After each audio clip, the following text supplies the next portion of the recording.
Welcome back. Let's talk about portfolios. And actually, we kind of spoke about this already on our video about what if you don't have enough experience.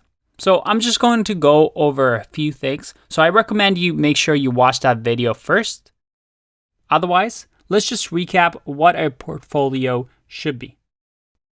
A portfolio is simply a way for you to showcase your big projects, the items that you want to really demonstrate your value with, to talk about in the interview. Those personal projects should reflect what kind of job you want. So don't spend a lot of time on your portfolio. It doesn't really matter that much how it looks unless you're a designer.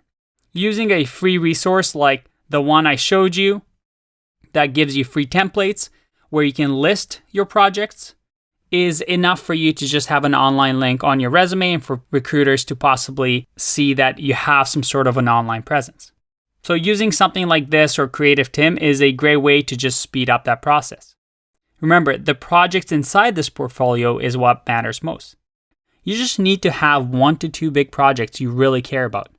I've actually never met a developer that has gotten a job solely because they had a nice portfolio. So don't stress too much about it. Remember, your goal is just to be seen, just to get that interview. Your portfolio can be quite simple.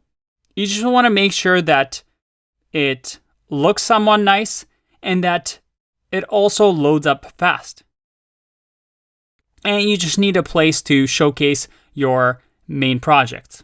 A place maybe to add your blog posts, maybe to add your GitHub account.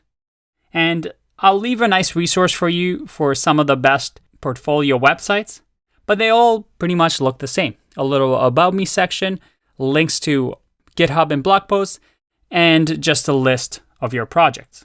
You can even have your resume on this portfolio. And by the way, once you're done with your portfolio, I recommend you add it to the job board that we have here so that you can showcase it for other students of the course. But I also include this on my LinkedIn profile so that when recruiters see my profile, they can just search for developers that they need based on name, job title, location. And it's just a nice way to get seen or have at least another avenue to be discovered. And that's it. Again, spend very little time, but just have something out there. I also recommend going to our Zero to Mastery community and actually going to the job hunting section. And we might have a few more channels by the time you watch this video, but you can check out other people's profiles as well as talk about job hunting, and people sometimes share job openings here.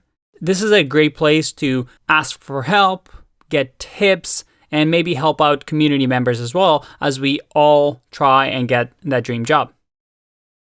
Anyway, I'll see you in the next one. Bye-bye.